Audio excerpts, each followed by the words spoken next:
Good afternoon, or good morning, or good evening, depending on where you are listening today. Thank you all for joining me today for the second of our Columbia CBIPS lecture series on social justice and the AEC industry. I'm Feniowski Peñamora, Executive Director of Columbia's Center for Buildings, Infrastructure, and Public Space, and Edwin Howard Armstrong Professor of Civil Engineering and Engineering Mechanics at Columbia's Full Foundation School of Engineering and Applied Science. As the events of last month have demonstrated, we are living during exceedingly challenging times, characterized by divides, distrust, and distancing. However far apart we have been, however far apart we currently are, we need to learn to come together, to be together, to act together for social, economic, and environmental justice. I hope that the events of these days bring better understanding of the injustices that exist and become a catalyst to bring about real change for all. Along with many of our colleagues in New York City and around the world, the faculty and staff of the Center for Buildings, Infrastructure, and Public Space would like to add our voices to those decrying institutionalized racism in the AEC industry. Today, our industry has challenging work ahead to achieve true racial and gender inclusion. We need to stand with our architects, engineers, contractors, and suppliers from underrepresented and marginalized communities. We need to listen better, to learn better, and to incorporate the lessons of diversity and distress into the way we, working together, can reshape economically challenged communities. We need to build a better future for our industry, characterized by respect, opportunity, and collaboration. From mid-May to early September, our COVID-19 lectures brought people together to address the impact, response, recovery, and preparedness of the architecture, engineering, and construction community in regard to the coronavirus pandemic. The talks also related issues of social, economic, and environmental justice to the new normal post-COVID-19 AEC world. Our speakers in the series were from Beijing, Boston, Chicago, London, Los Angeles, Paris, Porto Alegre, Sao Paulo, Seoul, Washington, D.C., Wuhan, as well as New York City. The 19 weekly lectures in the series can be seen on our website, cbips.engineering.columbia.edu. Today, as we continue our new series on social justice and the AEC industry, I would like to thank the organizations with whom we are collaborating in presenting these lectures. They are the American Council of Engineering Companies, New York. I would like to thank Jay Simpson for his support. The American Institute of Architects, New York chapter. I would like to thank Ben Prosky and Suzanne Mix. The American Society of Civil Engineers. I would like to thank Stone Smith and Yvette Pearson. The Consortium for Sustainable Urbanization. I would like to thank Lance Brown. Engineering News Record. I would like to thank Jack Tuckman. The National Academy of Construction. I would like to thank Wayne Crew. And NICOBA NOMA, the National Organization of Minority Architects based here in New York. I would like to thank Samantha Joseph and Gregory Schweitzer. Last week, our kickoff speaker was Justin Garrett Moore, the Executive Director of the New York City Public Design Commission and an activist with the Black Space Collective. Suzanne Mex, the Managing Director of AIA New York, was the co-moderator and respondents. A video recording of this talk and the Q&A session can be found at the CBIPS website, cbips.engineering.columbia.edu. My co-moderator and respondent today is Gregory Schweitzer, the president-elect of NICOBA NOMA. In 2003, Mr. Schweitzer founded Schweitzer Architecture PC, a full-service architectural practice with emphasis on design and the management of the design process in an effort to provide design-conscious projects with the highest level of attention to detail and cost. He's responsible for the day-to-day firm-wide operations as managing principal and CEO. Greg is licensed in 16 states and is involved in numerous organizations, including NICOVA, NOMA, the American Institute of Architects, as well as in his local planning board. In addition to his experience at his own firm, he has additional project experience with several notable architectural and design firms, totaling more than 30 years of hands-on practical knowledge. He received his Bachelor of Architecture degree from Pratt and a Bachelor of Interior Design from LSU. He has also done research and has been a research fellow at Cornell University and has authored several sections of various books and publications, including a recent contribution to McGraw-Hill's Interior Design Handbook of Professional Practice. Greg was recognized on the 40 Under 40 list of the New Network Journal and recently received a Best for New York City Honorary Award. Thank you, Greg, for being here today. The speaker for today's program is Mindy Thompson Fullilove, MD. Mindy is a social psychiatrist who explores the ties between environment and mental health. She received her bachelor's degree from Bryn Mawr College and her MS and MD degrees from Columbia University. She completed residency at New York Hospital Westchester Division at Montefiore and is board certified in psychiatry. With her colleagues at the Cities Research Group and at the University of Orange, a community organization and Free People's Urbanism School that builds collective capacity for people to create more equitable cities, Mindy explores the consequences of social fracture for our society and our health and seeks ways to reconnect the broken parts. Prior to joining the new school full-time in 2016, Mindy taught at Columbia University and was a lecturer at Parsons. She has published numerous articles and 6 books, including Main Street, How a City Heart Connects Us All, From Enforcers to Guardians, a public health primer on ending police violence, with Hannah Cooper. Urban Alchemy, Restoring Joy in America's Sorted Out Cities. Root Shock, How Tearing Up City Neighborhoods Hurts America and What We Can Do About It. And House of Joshua, Meditations on Family and Place. Mindy is an active member of the American Psychiatric Association and the American Public Health Association. She's an honorary member of the American Institute of Architects, both locally with the New York chapter and nationally.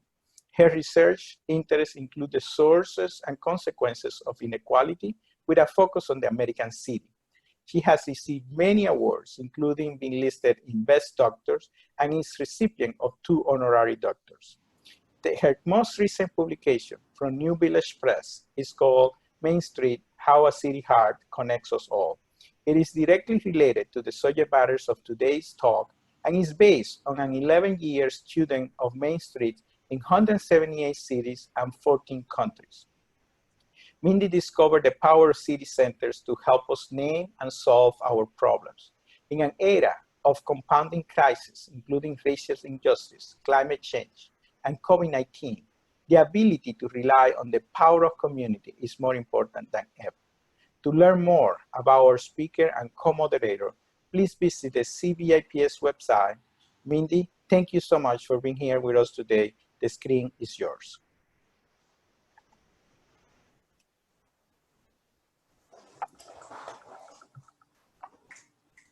Hi, everybody. I am going to share my screen.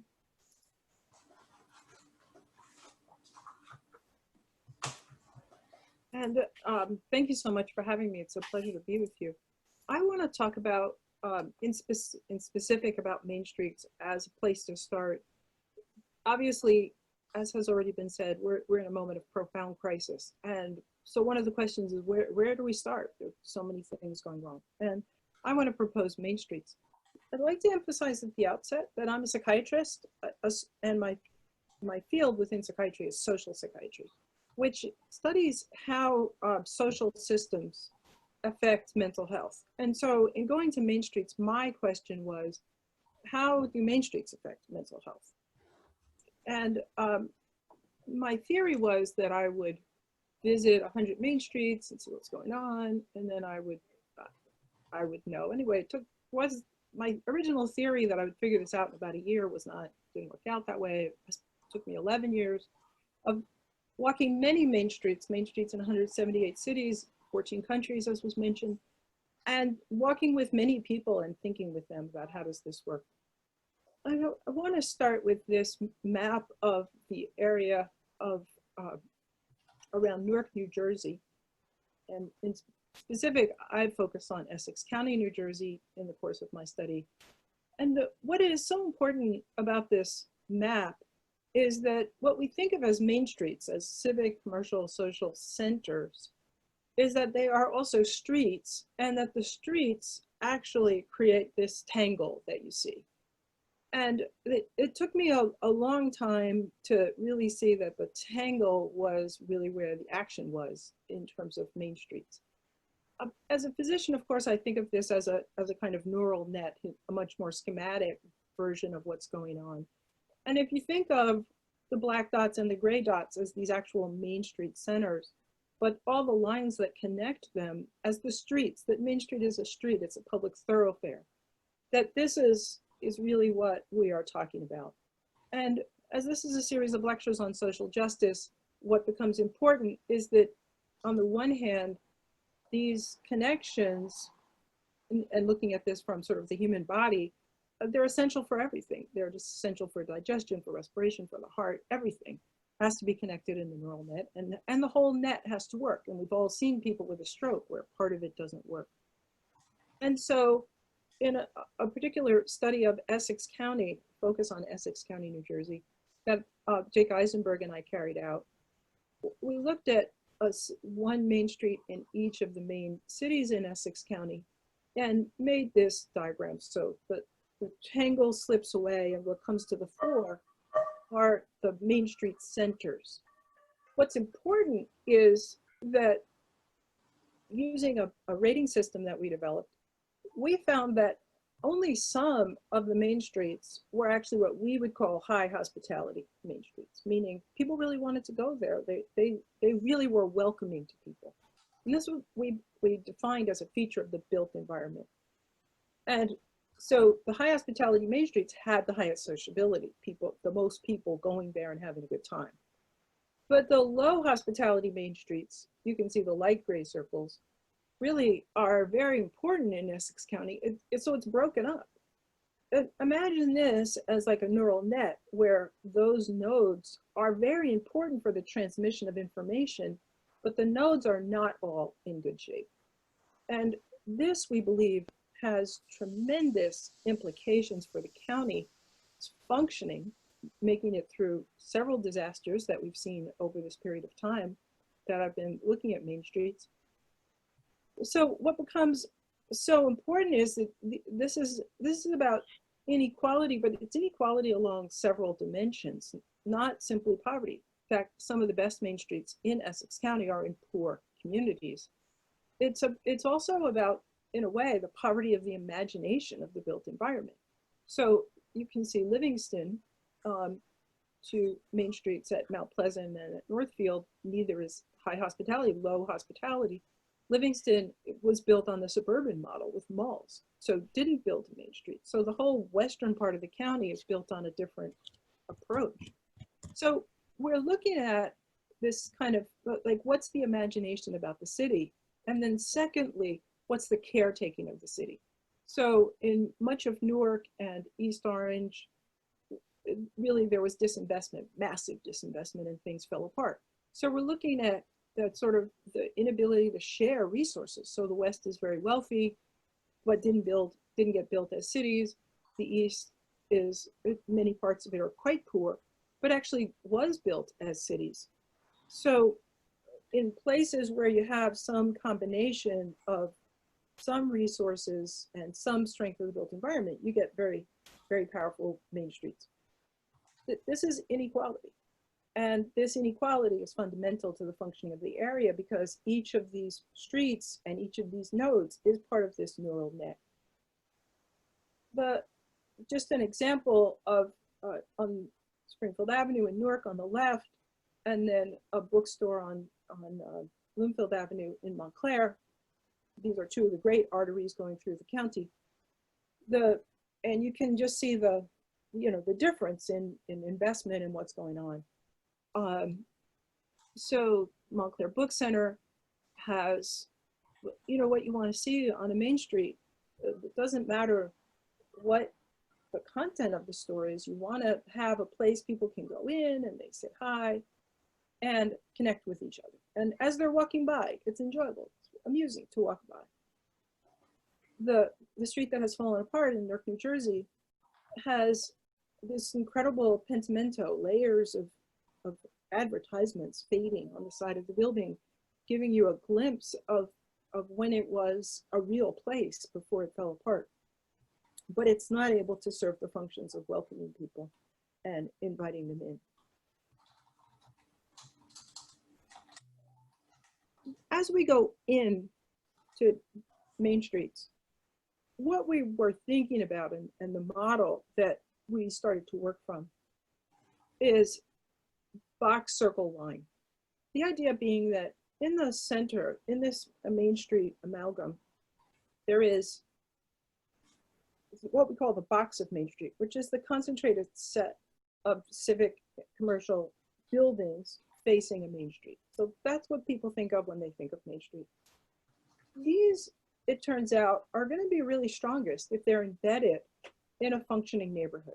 It could be a downtown business area, or it could be a residential area. As long as that surrounding area is really functioning, the main street will bubble along. So the main street, the box itself has to be intact, but so does the embedding area around it.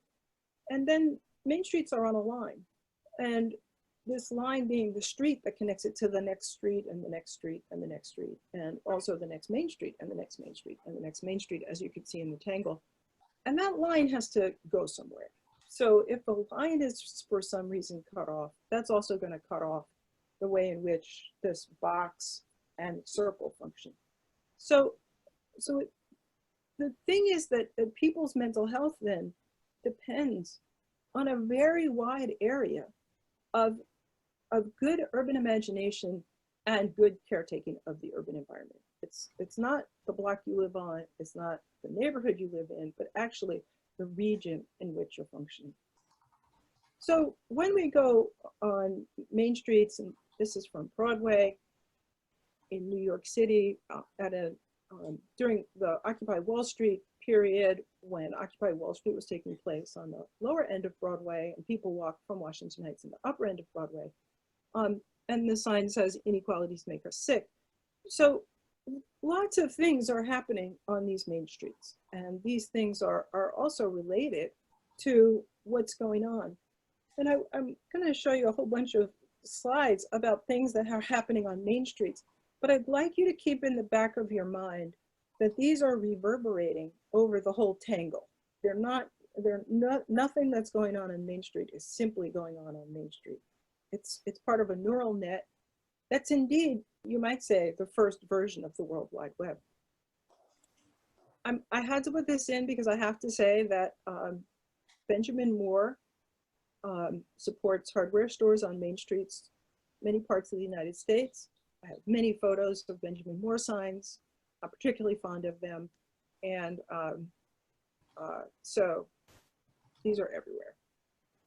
This is an American thing. I don't know that I've seen Benjamin Moore all over the world, but anyway, this is a site on an American main street. But so is this sign, "I hate everything." I don't know why somebody said "I hate everything," nor do I know what WNLSAD stands for. But there's but this variety of communications, huge variety of communications, that makes it interesting to go to main streets, and why people like to go there, even though what they're going there for is very much daily activities. Main Street is not opening night at a place like the Metropolitan Opera. It is every day. You go to the post office and you mail a letter. You go to the library, you exchange a book. You go to the deli, you get some coffee. Very ordinary things, but we like it because there are surprises. In this main street, this Book Nook, which is in Ludlow, Vermont, there was a contest going on. And so it was the quote of the day, and it said, "But I reckon I got to light out for the territory." Where is this from? So I won the contest because, of course, I knew that this was Huck Finn lighting out for the territory. But what I was then really astounded one day to find a book on my bookshelves called Going to the Territory, which was about Oklahoma Territory, which was, of course, part of, as we displaced Native Americans, we put them in Oklahoma, which was going to be Indian Territory. And then when we decided we wanted to take it back, we took it back and made it something else. So the whole going to the territory was, for a moment, a very important theme in American history. So you go into a bookstore on Main Street and there's a contest and you might win. And anyway, it's fun and interesting. And it's this going inside, what's inside, what might attract you, what might you find that makes the world lively. I was in Whole Foods Market, which is on Broad Street in Newark, New Jersey, recently opened, and ran into this gentleman. And I was with David Chapin, who's architect and professor, then a professor of environmental psychology at CUNY Graduate Center. He has since retired. Anyway, David and I started talking to this gentleman and his friend, and because I loved his shirt. It's part of a series of sort of adaptations in popular speech of historical moments. So Harriet Tubman, who led people to freedom, was during the slave period, helped people flee slavery. So her statement was, "We out," that is, we are leaving. So we had a great conversation, and so the ways in which people are communicating what they have to say is just everywhere. So it's on their t-shirts, it's on signs on poles. The conversation that's going on in the city and in the world is everywhere on Main Street, and a very intense way in which we see it, we feel it, and we are engaged with it. This is the front window of Whole Foods looking out onto Military Park, and some different buildings and stuff. There's tremendous effort in the city of Newark to reoccupy the center of the city, which was destroyed by ill-considered urban renewal. And so you see that they have created a real, in a sense, that they've created a space for eyes on the street. And this is fundamental, I think, to making Main Streets work. You have to be able to see out, you have to be able to see, and it makes it very dynamic, and it makes it fun for people just to walk by. So to sit inside is fun because you see what's going on outside. To sit outside is, walk by outside is fun because you see what's going on inside. Military Park, a new excitement. The climate march in New York City was just another moment. Colleagues of mine at the University of Orange had made this a display, and so they were part of it. So the whole the Main Street is a thoroughfare, a public thoroughfare, and the public can take it over and occupy it and say what's on their minds. I just wanted to pause for a sec to show this drawing by Bill Traylor, African-American, who was very poor and basically lived on the streets in the South and had his own style of drawing, which was recognized later in his life as being wonderful. And so there've been recent art shows around the United States. And this was called A Very Exciting Moment. And I think this idea that we're looking around in life, we want things to be a little bit exciting. And Main Street is, we go there to mail a letter, but you never know what's going to happen. And so it could be a very exciting moment. For example, a colleague of mine, Robin Gordon, went to Main Street and found that the two gargoyles on Main Street, historic gargoyles, were being chopped out because the new owner thought that as opposed to being protective, they were dangerous and would ruin her business. So she was chopping them out. Robin was horrified. and of course wanted to save them. Or you might go in a snowstorm and the excitement might just be keeping your footing before the ways have been shoveled. This man shoveling is, of course, one of the thousands of people who make Main Street work. Whatever's there, it has to work. This is Washington Avenue in Hoboken. And Main Street is a very collective enterprise. If we don't all work together, it will fall apart. So Main Streets in the United States are under tremendous pressures for change. And the change has come in waves. There's a wonderful new book called What Do the Signs Say?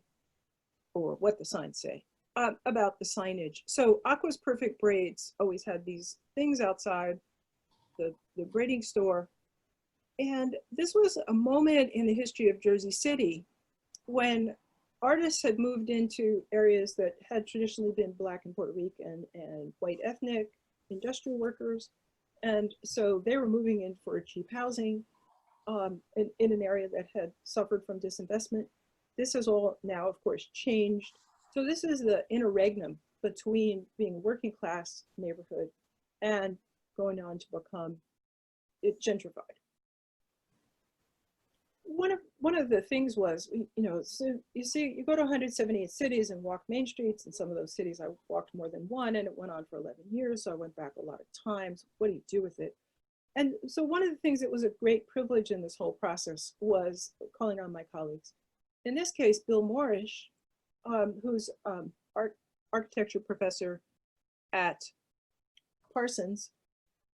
I printed out all these pictures, like my top 60 photos of Main Street, and he put them up on the wall in his office and then made comments. And what was so helpful about that, in a way, was just having him look at them and say things. So then I put them up on the wall in my office and I interrogated them. I was like, what is it you're trying to tell me? It's not just about how spectacular it is to go to Main Street and see this and that and the other thing. And it really helped me to excavate some of these larger issues about the line and the tangle, which are not obvious from when you're within the box and enjoying it and hearing those communications. Is where is the communication going? It's going out along these lines of connection. The granddaddy of Main Streets in the United States is Salk Center, which is the town that Sinclair Lewis, the great American novelist, wrote about in his book, Main Street. And when I visited Salk Center, there was this gorgeous mural, which is, in a way, the box circle line. You can see the whole thing, except that the little box of Main Street, which is serving this huge agricultural area, has withered because the huge agricultural area is no longer the circle of the Main Street. And it's chopped off by a highway. And so it's only serving a little tiny space and not working. And so these dynamics of how is the traffic moving? How are we conceptualizing become so important if we're going to make something that's actually going to support mental health. These are diagrams Bill Morris drew to help us in Orange think about it. The developers have been really focused on what they call building around the transit-oriented development, which focuses on the rail lines, which would take people to New York City and to Newark and to New York City. But of course, that was before COVID and before nobody rides the trains at this moment. And we don't even know if people will go back to work in offices in New York from where we are. They may stay where they are. Bill, anticipating this, had said, no, that's not how the city works. There's these neighborhoods and they're all overlapping. And that's how we have to think about it. And I think his original insight is even more powerful now as we start to think about how do we rebuild in the aftermath of COVID. That we have to think centered, not building so that people can go someplace else, but building back the city so that people can be there.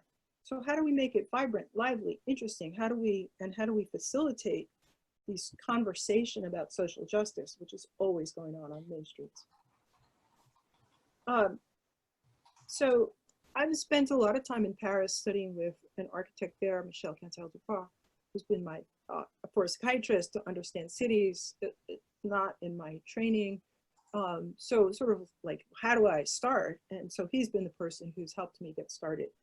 And so it seems to me that simple things like all of these chairs at the cafe are oriented to watch the street. And across the street is a very important square and a church and lots of things going on, a lot of people going by. And the infinite pleasure of just sitting there with a cup of coffee and just watching the city be itself. You could do this and I have, and perhaps all of you have done this for many, many hours. So Paris has really understood our interest in being on Main Street and watching Main Street. In the US, just to come back to this issue of Main Street, in Times Square, people got the idea, people who were poor got the idea that they could dress up as superheroes and then take photos with the tourists and earn money. But then tourists started to complain that they were being hassled. And so they decided, because this is America and segregation is our go-to move, that they would put green blocks and the superheroes were supposed to stay in the green blocks. Now you can see that there's some superheroes off to the right who snuck out, but they're supposed to be confined. And that allows the tourists to avoid them. They're also being told tipping them is optional. So this is not how to make Main Street the vital, free, exciting place. This is deadening. And so partly we have to get past, in the United States, but other places as well, and using the maneuvers of segregation. So this is a kind of maneuver I think that's very important. So there are many protests after the murder of Freddie Gray in Baltimore. And a group got the idea that they would give all the police officers flowers, which I think is like teaches us something about being welcoming and inclusive, and you know, how do you start to break down the separation? How do you start to say we're all in this together? This in the United States is the big crisis, and I assume it is in other countries as well. So Cherokee Street in St. Louis was one of the streets where I met a group of people who were taking care of the Main Street and had wonderful ideas. So one of the things they'd done in a vacant lot was put it in a basketball court. You could see the sign on the left, always leave it better than you found it, which is good advice for everyone, everywhere. And then one of the events on Cherokee Street is the People's Joy Parade. These are part of how do you nourish? How do you say, okay, Main Street is part of mental health. It's fundamental to communication in society. How do we communicate inclusion? How do we communicate joy? How do we communicate possibility? And I would just like to end here with Main Street quieting down at night. Main Street is 24/7, 365 days a year. It's always there for us. And the hundreds of years of thinking about a Main Street that architects and designers and builders and people who visit Main Streets have created a thing, this Main Street amalgam, a very powerful tool for communication for society. It's not simply a tool of commerce, it's a civic tool, it's a social tool, and it's very important to our mental health. So this is what I encourage you to think about. And I'm going to stop sharing and we can have questions.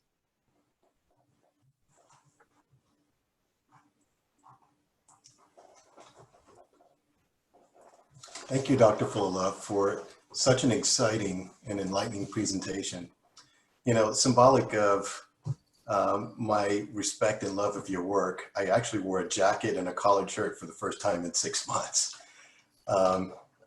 Prior to kicking off the Q&A though, I would like to take a moment to make a short pitch for 2 upcoming NOMA events. The first being our annual JMAX Bond Lecture, which is hosted by NYCOBA NOMA, AIA New York, and the JMAX Bond Center at City College on October 8th. This year's guest lecturer is June Grant, and it's titled Impatience, Confronting Erasure Beyond Hope and Goodwill. And the second would be our national conference, which takes place on October 14th through the 18th and is hosted virtually by our Oakland, California chapter. And this year's theme would be Spatial Shifts, reclaim. For more information on either of those two events, you can certainly visit the NYCOBA website, which is nycoba.org, and all of the information leading to those two events would be posted there. Now back to your presentation.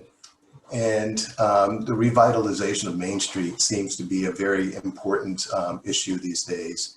And its value of towards the community's mental health is something that most of us just don't normally think about. So it's very timely, I think, that you've made this case and you've presented this.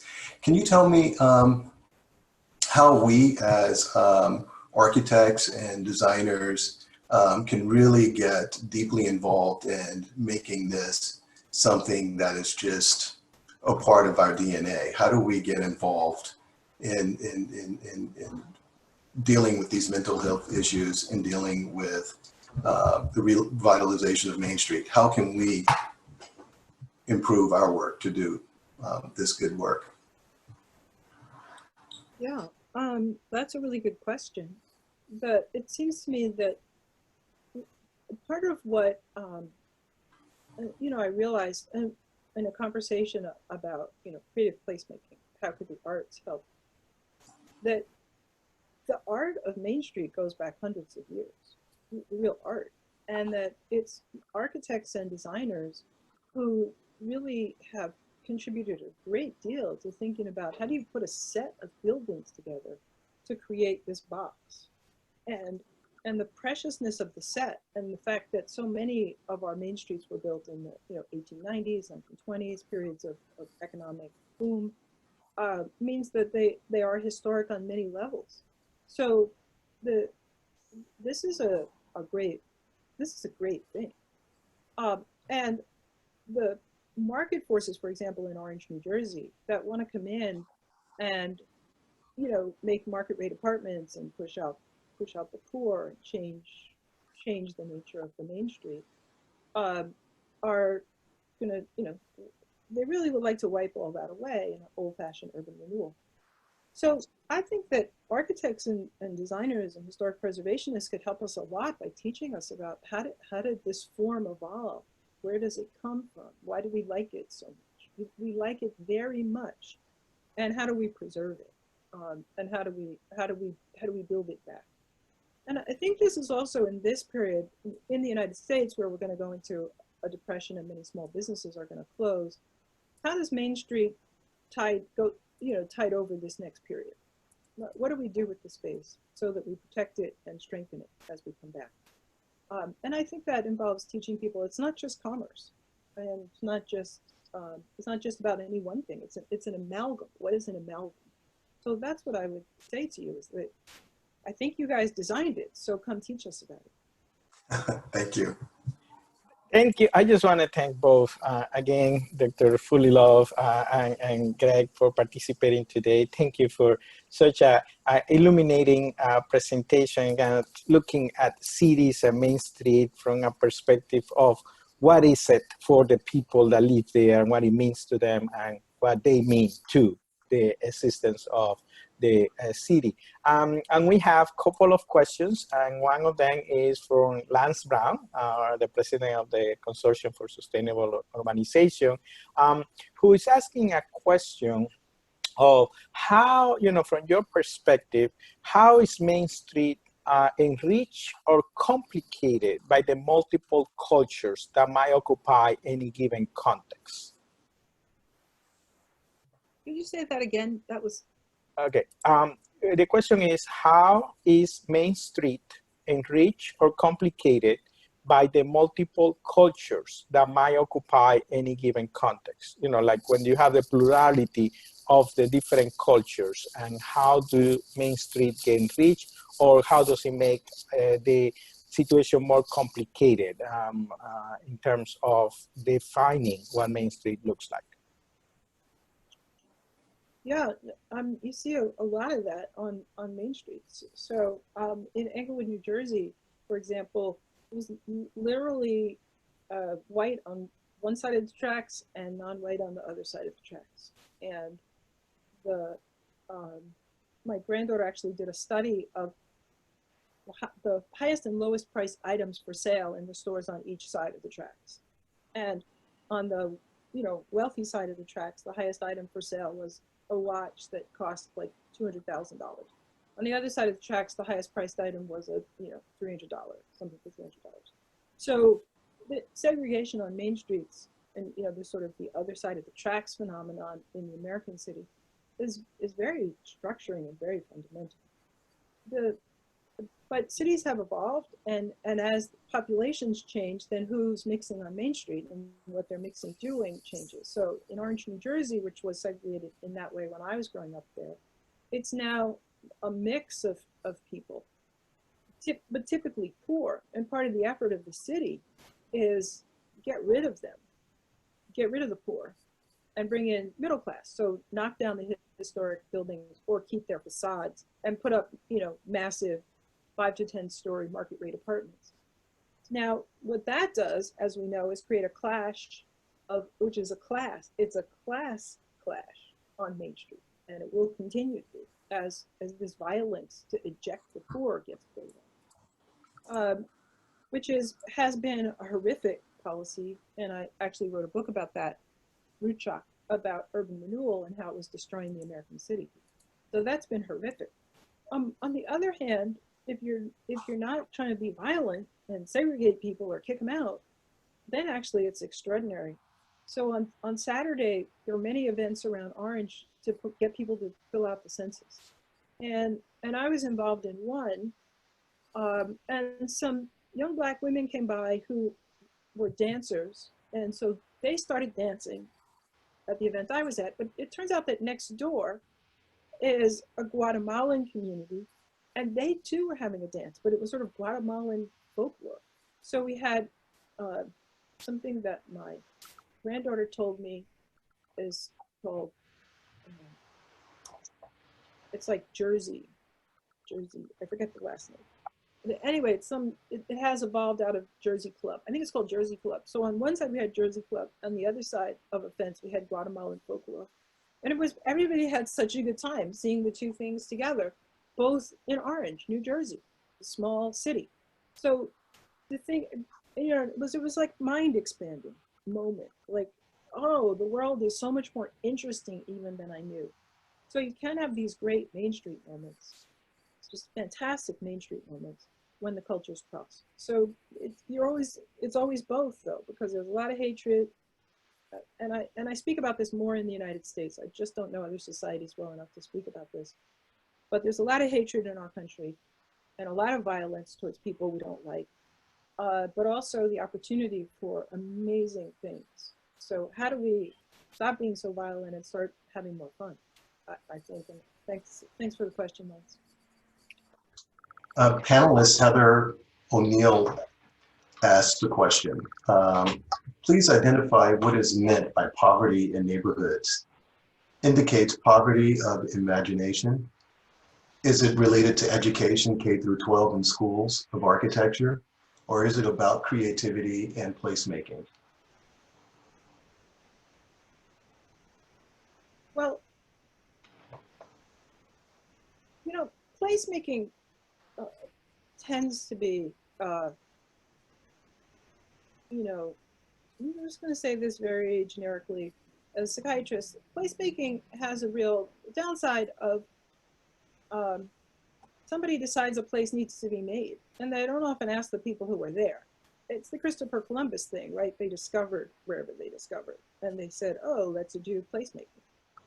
Or they might have a few conversations, but the idea is somebody comes in from the outside and does placemaking or does creative placemaking. When, the place was there and it was doing fine in its own way for its people. So a lot of placemaking is very imperialistic and colonial, if I may use those words. So one has to be very careful about it. That said, if you're located in a place, so University of Orange, or Free People's University that I'm part of, we have an annual placemaking event, but it comes from, what are we encountering living in Orange, and how do we help ourselves to think about it. So one year we did a benchmaking contest, and so it was a real contest. And so there was an organization in Newark called Youth Build, which was about teaching young kids, I think who had been just as involved, about architecture and construction. And they came in with these incredible benches and swept all the prizes. Well, but it was just amazing to see all the people who showed up with all these different benches. So, so placemaking can be very important and very useful, but we have to really interrogate its tendency to have a colonial mentality. Thank you. We also have a question from Alan Koslow, who worked in Newark from 84 to 87, and he made an observation during his time there that it was remarkable that when you drove through Main Street downtown, you saw only women of all ages and men younger than 10 or 12 and older than 50 gray hair.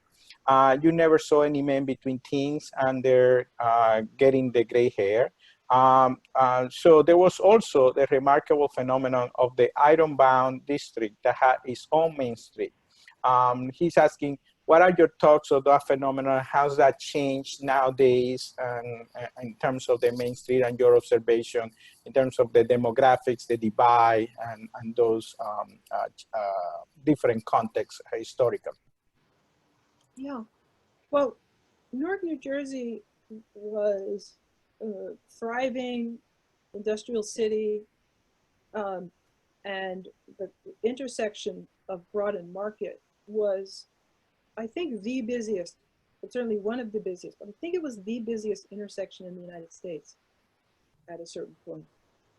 Quite remarkable.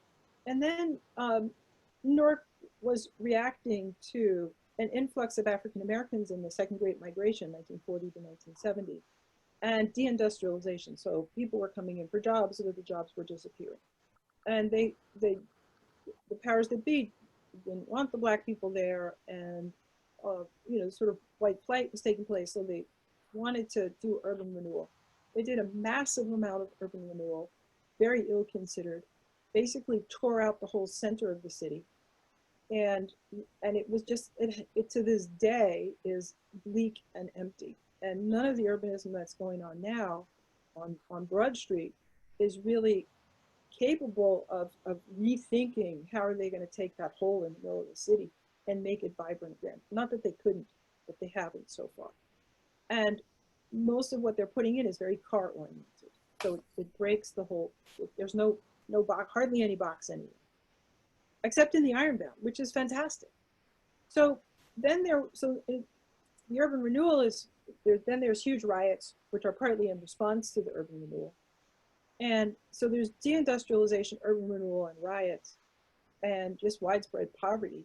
And Newark is basically abandoned. So by the time you get to 84, 87, Newark is really in deep trouble and doesn't see a way forward. So the,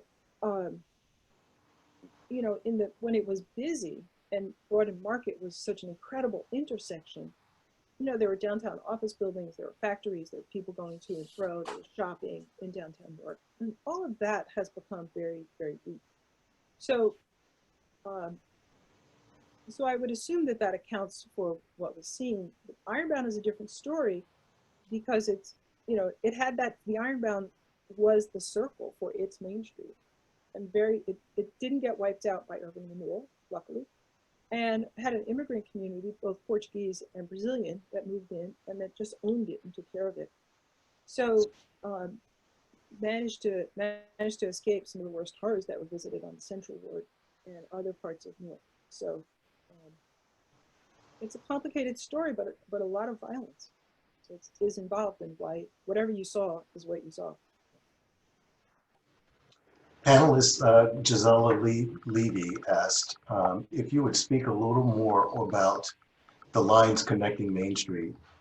How can resources be shared and communication continued between the Main Streets? That's a question that's been on our minds at University of Orange. And so the leaders of U of O decided that what they would do is host a Main Street reading group with the whole of Essex County. So they're inviting all the libraries and all the organizations in Essex County to participate in the reading group so we can think about main streets in Essex County and how to connect them. This is a huge challenge because the wealthier places don't see themselves as connected to the poorer places. So I think the beginning is ecological. Is that we have to shift out of the apartheid mentality that says we're separate and start to say, no, actually my fate is linked to somebody else's fate. So I think that's the first step for any of us. Understand that we're not having, none of us, no two people are having the exact same experience in this moment on Earth, but we are all in this together. It is one ecosystem. And you know, the butterfly in Beijing has an effect on my life. So if I can start to think that way, then I will say, okay, and therefore, what should I do? I'll start to ask the right questions. Of course, I'm a psychiatrist, so I want you to start with thinking. So following on that of thinking, we had a question from Miriam Fisher. And it's looking about one of the points that you cover in your presentation, but maybe she would like you to elaborate a little bit more. It's about the notion of social justice and full participation and diversity. How interconnected they are and how do they manifest in Main Street based on your research, and how do you think that that could be fostered for better understanding of others and embracing others, as well as making the whole richer than the sum of the parts? You know, Main Streets are all about participation. And that's part of why I think Main Streets, as we rebuild post-COVID, Main Streets are so important, because a Main Street flourishes because people go there and they participate in whatever's there. So Main Streets want people to come. It's the point. But a Main Street can't invite people to come if there's nothing there. It won't invite people if it's poorly built. It won't invite people if the roads are cut off. So we think of, you know, sort of not having full participation as kind of a decision a person makes, but there are myriad signals in the built environment that you're not supposed to participate or you are supposed to participate. So how do we think about the built environment as a place of welcome everywhere you go? In South Orange, New Jersey, which is right near Orange, but is wealthy, young people from Newark like to come because its downtown is very pleasant and there's a movie theater. But what would happen is that then South Orange didn't want poor Black children in the town after curfew. And so the police would literally herd them out of town. So that's not welcoming. How do you say, okay, if kids are coming here from all over and we are a center of youth activity, how do we support that? How do we nurture that? How do we make that the beginnings of full participation in our society? You can't say, no, this is a cute downtown, but it's only for us. That's the opposite of what Main Street is. Well, this question actually comes from Mr. Bell. How do plazas differ from main streets in enhancing opportunities for mental health and community cohesion? Well, plazas are, of course, you know, spatially different. A plaza is a big empty space. And if it's designed well, then you want to have buildings on all four sides that creates a square, right? But the square is empty. So the square is meant to be empty most of the time. And some plazas have seating or grass or this or that. But it's meant to be open. So as opposed to main streets, which are a thoroughfare, and they're meant to have passage and then lots of ways to just sort of duck into the library, duck into the post office, duck into a store. Plazas have a different dynamic. So it reminds me of sitting in a plaza in Montauban, which is in France, and having afternoon refreshments And everything is in brick, except we can see off to the distance a white church. And my teacher, Michelle Cantal-Dupar, said, notice everything here is in brick. And then notice that there's a white church. Well, that's because this was a Protestant town. And so it was part of the religious wars. And the whole, like, when the Catholics came and took over, then they put the Catholic Church in this white stone, in the face of the Protestants in their brick. And Cantal said, and that's why, because he was there making a dike to prevent floods, he said, that's why my dike is in brick, because I'm with the Protestants. So the issue so that's like an incredible moment in a plaza that stays with me. But it's partly a plaza, right? It's a big, open, generous space. So plazas are very different from main streets and have to be thought about differently and used differently. The two are complementary. You can have a plaza off a main street. Main streets can go through plazas.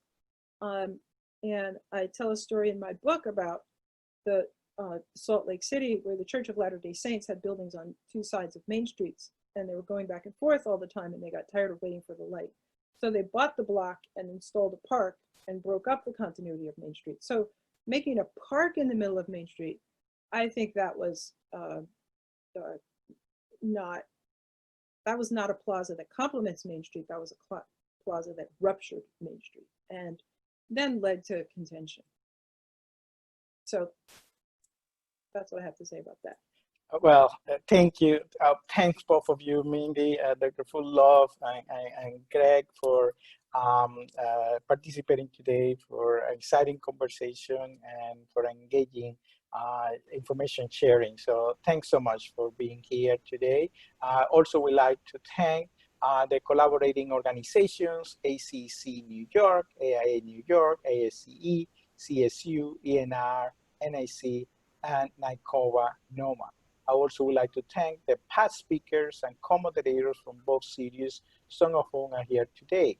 Dick Anderson, President Emeritus of New York Building Congress, Lance Brown, the President of Consortium for Sustainable Urbanization, Heather Phillip O'Neill, past President of NOMA, the National Organization of Minority Architects, Margaret Castillo, Chief Architect of New York City Department of Design and Construction, Eric Borsten, Associate Commissioner for Public Buildings at New York City DDC, Mohammed Sadiq, Chief Engineer in the Office of the Queensboro President, Yves Michel, Project Executive and Chief Architect at the MTA Construction Development Corporation, Patrick Natal, Vice President at McDonald. I also would like to thank all of you for out there in offices, agencies, and at home throughout New York City and around the world for taking the time to listen today. Continuing education credits for architects have been requested. If you are seeking credits, please send your email your name by email, cbips@columbia.edu. I also would like to thank the team at Columbia Centers for Building, Infrastructure and Public Space, Michael Smith, Charles Chen, David Chitanawa, and Rick Bell, without whom this program will not be possible at all. They are the magician behind the curtain making everything happen. Our speaker next week, Tuesday, 10/6, will be Kerry Scott, Global Policy Leader for Social Inclusion at McDonald, and my co-moderator will be Alexandra Wagner, a 2020 graduate engineering from Columbia School of Engineering and Applied Science. The speakers 2 weeks from now, on Tuesday, 10/13, will be Dr. Yvette Pearson, Associate Dean of Accreditation, Assessment, and Strategic Initiatives at the George R. Brown School of Engineering at Rice University, and the inaugural chair of Members of Society Advancing an Inclusive Culture, MOSAIC, the board-level advisory council at the American Society of Civil Engineers on Diversity, Equity, and Inclusion. The co-moderator and responder will be Lisa Black, Director of Cultural Belonging and Social Ethos at the ASCE. Thank you, all of you, for joining us today, and please stay well. Thank you so much, and looking forward to see you next week. Bye-bye. Thank you, Mindy. Thank you, Greg. Thank you so much.